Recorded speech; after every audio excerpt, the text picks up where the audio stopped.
श्री जी steno Vrindavan. जय श्री राधे। रामधारी गुप्ता खंड 2 प्रतिलेखन संख्या 17। गति 100 शब्द प्रति मिनट। प्रारंभ करें। बहनों, भारतीय स्त्री जाति की प्राचीन गौरव गरिमा एवं उच्च परंपराओं को ध्यान में रखकर न केवल आपको शिक्षित होना है, बल्कि शिक्षा समाप्त करने के पश्चात पुरुषों के साथ सहगामिनी बनकर आपको सब दिशाओं में कदम बढ़ाना है। बराम। स्वतंत्रता प्राप्ति के बाद अब राष्ट्र के नव निर्माण के कार्य में आपको भी उचित रीति से भाग लेना चाहिए। बराम। यह सब तभी संभव हो सकता है जब हम वर्तमान शिक्षा पद्धति की कमियों एवं दोषों को दूर कर उसको अपने अनुकूल एवं उपयोगी बना सकेंगे। बराम। इस संबंध में भी देश में परस्पर विरोधी विचारधाराएं प्रचलित हैं। बराम। आधुनिक सुधारवादियों या जो अपने को प्रगतिशील कहते हैं, उनकी धारणा यह है कि बालक बालिकाओं को एक साथ शिक्षा दी जाए और दोनों की शिक्षा प्रणाली एक सी हो। बराम।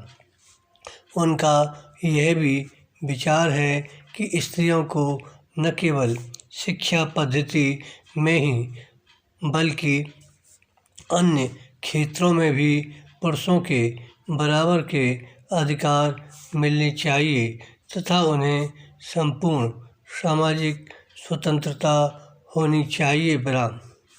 उन्हें समाज के समस्त व्यवसाय और व्यापारों में समान रूप से भाग लेना चाहिए और शिक्षा प्रणाली की रचना इन सबके अनुकूल होनी चाहिए। बराम। दूसरी ओर कट्टर पंथियों के विचार इनके विपरीत हैं। बराम। इस प्रकार स्त्री शिक्षा और अन्य बातों के संबंध में हमारे देश में वर्तमान समय में परस्पर विरोधी विचारधाराएं प्रचलित हैं। बराम। इन दोनों में से कौन सी विचारधारा उपयुक्त हो सकती है और किसके द्वारा हमारी संस्कृति एवं सभ्यता फल फूल सकती है, इस पर हमें ध्यान देना आवश्यक है। बराम।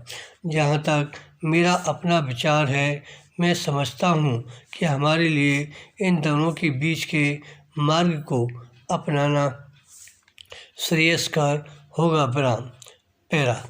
वर्तमान शिक्षा पद्धति के आदर्श एवं उद्देश्यों में जो दोष पाए जाते हैं, उनके अतिरिक्त वह बहुत महंगी सिद्ध हो रही है। बराम।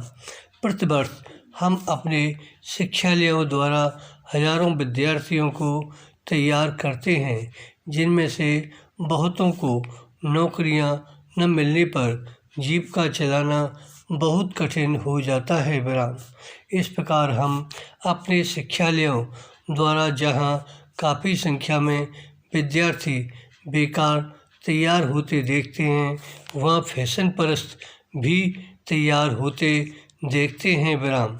हमारे साधारण गृहस्थ घरों की लड़कियां जब प्रारंभ में आधुनिक शिक्षालयों में प्रवेश पाती हैं, तो धीरे धीरे वे भी वहाँ की फैशन परस्ती की शिकार हो जाती हैं और सुंदर सुंदर बहुमूल्य साड़ियाँ एवं भांति भांति की साज श्रृंगार की वस्तुओं की नकल करने लगती हैं, जिससे अपने माँ बाप या अभिभावकों को पर्याप्त मात्रा में व्यय कराने के संकट में डाल देती हैं। बराम। ऐसी शिक्षा प्राप्त कर जब वे स्कूल या कॉलेज छोड़कर जाती हैं, तो उनका जीवन भार स्वरूप होने का भय रहता है, क्योंकि जीवन के कार्य क्षेत्र में वह अपव्ययी शिक्षा पद्धति धनोपार्जन के उपयुक्त सिद्ध नहीं हो सकती है। बराम। यह नौकरी की आशा भी पूरी नहीं कर सकती और अंत में यह शिक्षा उनके लिए निकम्मी मालूम पड़ती है। इसलिए हमें सचेत होकर सोचना है कि क्या वर्तमान शिक्षा पद्धति ही हमारे लिए उपयुक्त है। धन्यवाद। श्री हरदास।